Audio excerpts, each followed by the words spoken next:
नमस्कार, मैं विक्रम कुमार स्वागत करता हूं आपका सिटी जंक्शन न्यूज़ में। सिटी जंक्शन अपना चैनल, अपनी बात। सबसे पहले एक नज़र डाल लेते हैं आज की खास खबरों पर। संमित्र हॉस्पिटल, जिंदगी की एक नई लाइफ लाइन। संमित्र मानस हॉस्पिटल, सीमेंट गोडाउन के पास, अकोट अकोला रोड, अकोला। किन्नरों ने रैंप पर बिखरा जलवा। बाढ़ आए पुल पर से नदी पार करना युवक को पड़ा महंगा। और एसटी प्रशासन की ओर से नवरात्रि में बाहुरगढ़ के लिए विशेष बस। अब समाचार विस्तार से। तृतीय पंथियों के प्रति समाज का नजरिया बदलने तथा उनके सुप्त गुणों को मंच उपलब्ध कराने के उद्देश्य से अकोट में जेसीआई अकोट की ओर से कला किन्नरों की इस कार्यक्रम के अंतर्गत किन्नरों का टैलेंट तथा फैशन शो का आयोजन किया गया था। अकोला जिले के आकोट तहसील मुख्यालय के बिलबिले मंगल कार्यालय में आयोजित इस अनोखे आयोजन को देखने के लिए अकोला ही नहीं बल्कि आसपास के जिलों से भी नागरिक उपस्थित रहे, जबकि अमरावती, यवतमाल, वाशिम तथा अकोला इन 4 जिलों के 33 किन्नर इस फैशन शो में शामिल हुए। प्रारंभ में इन किन्नरों का आकोट शहर से एक रिक्शा जुलूस निकाला गया था। उसके बाद कार्यक्रम स्थल पर किन्नरों का नृत्य, टैलेंट और फैशन शो आयोजित किया गया। किन्नरों ने जहां एक से बढ़कर एक प्रस्तुति से सभी को अचंभित किया, वहीं फिल्मी गीतों पर सुंदर नृत्य की प्रस्तुति से वाहवाही भी बटोरी। साथ ही सभी ने बिना अश्लीलता फैलाए, बिना कम कपड़े पहने भी भारतीय संस्कृति का जतन करते हुए भी फैशन शो हो सकता है, ये संदेश भी दिया। इस कार्यक्रम में अकोला के किन्नर समाज की गुरु सिमरन अम्मा भी शामिल हुई थी, जिन्होंने आयोजकों का आभार माना। आइए देखते हैं इस कार्यक्रम के कुछ अंश।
जाको राके साइयां मार सके ना कोई। जी हाँ, कुछ इसी तरह की घटना मूर्तिजापुर तहसील में हुई। मूर्तिजापुर से लेकर शेलू रिन मोचन रोड पर ब्रह्मी गांव के पास कमल गंगा नाम की नदी है, जिसके पुल के ऊपर से पानी बह रहा था क्योंकि नदी में बाढ़ आई हुई थी। इसी वक्त गुंजवाड़ा का एक युवक साहस करके नदी पार करने की कोशिश कर रहा था। नागरिकों ने उसे रोकने की कोशिश की, लेकिन ये युवक अति आत्मविश्वास में गाड़ी लेकर पुल पर जाने लगा। अचानक नदी का बहाव तेज होने की वजह से उसका नियंत्रण अपनी बाइक से छूट गया और वो दुपहिया समेत नदी में जा गिरा। लोगों ने बचाने की कोशिश की, लेकिन तब तक गाड़ी और युवक नदी में समा चुके थे। लेकिन कुछ ही देर बाद ये युवक तैरता हुआ बाहर निकल गया। सुदैव से उसे तैरना आता था, इस वजह से उसकी जान बच गई। सिटी जंक्शन नागरिकों से अपील करता है कि इस तरह का ओवर कॉन्फिडेंट होकर इस तरह का जोखिम न उठाएं। खैर, इस बात की जानकारी जैसे ही अकोला के निवासी उप जिला अधिकारी संजय जी खड़से इन्हें मिली, इन्होंने तुरंत पिंजर के मानव सेवा आपत्ति व्यवस्थापन के संत गाड़गे बाबा आपातकालीन शोध और बचाव पथक प्रमुख दीपक सदाफले इन्हें तत्काल रेस्क्यू ऑपरेशन के लिए आदेश दिए। लेकिन जब ये निकलने वाले थे उसी समय मूर्तिजापुर के उप विभागीय अधिकारी मोहिते सर और तहसीलदार पवार सर इन्होंने इन्हें फोन पर जानकारी दी कि वो युवक सही सलामत पानी से निकल चुका है और वो बच गया है, जिसकी वजह से वो रेस्क्यू ऑपरेशन पर नहीं गए। इस तरह की जानकारी गाड़गे बाबा आपातकालीन पथक के प्रमुख दीपक सदाफले इन्होंने दी है। आगामी नवरात्रि उत्सव को देखते हुए जिले के श्रद्धालुओं को रेणुका माता के दर्शन हो, इसलिए माहौरगढ़ जाने के लिए अकोला डिपो नंबर 2 से 26 सितंबर से 5 अक्टूबर के बीच 10 दिनों तक अकोला से माहौर विशेष ज्यादा बस छोड़ी जा रही है। मुख्य बस स्टैंड से प्रतिदिन सुबह ये बस छूटेगी। अकोला वासियों की सुविधा के लिए इस बस का नियोजन किया गया है। आपको बता दें कि नवरात्रि के शुरू होते ही भक्तगणों को देवी के दर्शनों की आस लगती है। ऐसे में माता के दर्शन के लिए श्रद्धालुगण विभिन्न स्थानों पर जाते हैं। नांदेड़ जिले का माहौरगढ़ देवी स्थान भी उन्हीं में से एक है। यहाँ प्रतिवर्ष हजारों भक्तगण नवरात्रि के दौरान तथा साल भर दर्शन के लिए जाते हैं। माहौरगढ़ जाने के लिए डायरेक्ट बस नहीं होने से श्रद्धालुओं को असुविधा हो रही है। ये बात ध्यान में रखते हुए डिपो क्रमांक 2 से नवरात्रि उत्सव के पहले दिन से माहौरगढ़ जाने के लिए बस छोड़ने का निर्णय लिया गया है। ये बस मुख्य बस स्टैंड से 26 सितंबर को प्रतिदिन सुबह 5:30 बजे अकोला माहौरगढ़ ये विशेष बस छोड़ी जाएगी। ये बस 11 बजे माहौर पहुंचेगी। वापसी की यात्रा में माहौर अकोला बस दोपहर 2 बजे माहौर से छुटकर शाम 6:30 बजे अकोला पहुंचेगी।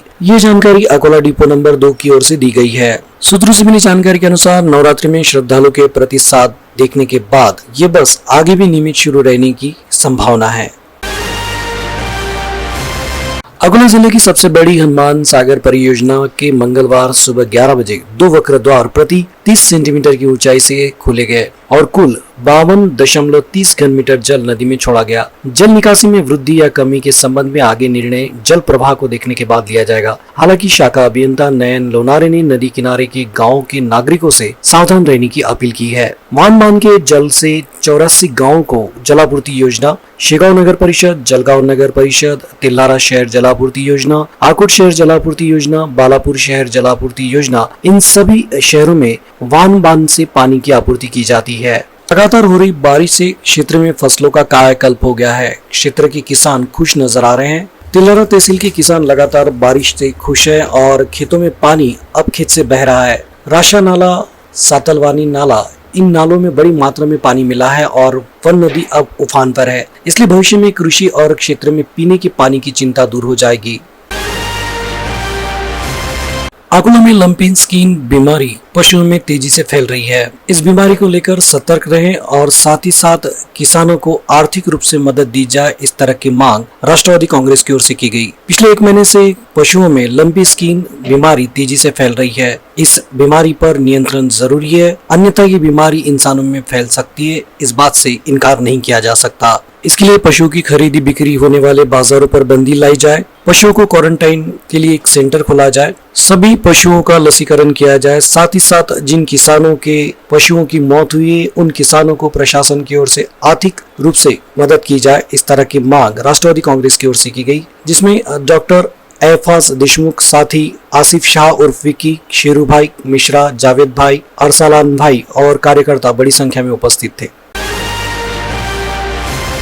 आकोट शहर के हिवरखेड़ रोड पर स्थित श्रीराम कॉटस्पिन फैक्ट्री के भव्य सभागृह में विदर्भ के प्रसिद्ध भजन गायक श्री चंद्रकांत जी तिवारी इनकी सुमधुर वाणी में श्री खाटू श्याम भजन संध्या संपन्न हुई। भजन संध्या में विदर्भ के प्रसिद्ध भजन गायक श्री चंद्रकांत जी तिवारी इन्होंने खाटू श्याम जी के कई भजन गाए, जिसे सुनकर सभी दर्शक मंत्रमुग्ध होकर सभी भक्तों को लगा कि जैसे वो राजस्थान स्थित खाटू नगरी में पहुंच गए हैं, इस तरह का एहसास उन्हें हुआ है। भजनों में खासकर दर्जी सिलदे निशान मने खाटू जानू से खम्मा खम्मा विठ्ठल विठ्ठल विठ्ठला, इन भजनों पर सैकड़ों भक्त थिरकते नजर आए। श्री राम, कृष्ण, भगवान शिव जी, श्री खाटू श्याम और रामदेव बाबा पर खुद के रचित भजन का चंद्रकांत जी तिवारी इन्होंने अपने भजनों से प्रस्तुति की, जिसे उपस्थित श्रोतागण और भक्तगण मंत्रमुग्ध होकर झूमने और नाचने लगे। श्री खाटू श्याम जी की आरती से भजन संध्या का समारोह हुआ। उपस्थित सभी भक्तगणों के लिए प्रसादी की भी व्यवस्था रखी गई थी। अंत में एक नज़र आज की खास खबरों पर। संमित्र हॉस्पिटल, जिंदगी की एक नई लाइफ लाइन। संमित्र मानस हॉस्पिटल, सीमेंट गोडाउन के पास, अकोट अकोला रोड, अकोला। किन्नरों ने रैंप पर बिखरा जलवा। बाढ़ आए पुल पर से नदी पार करना युवक को पड़ा महंगा। और एसटी प्रशासन की ओर से नवरात्रि में बाहुरगढ़ के लिए विशेष बस। फिर मिलेंगे नई खबरों के साथ, तब तक आप बने रहे सिटी जंक्शन के साथ। सिटी जंक्शन अपना चैनल, अपनी बात।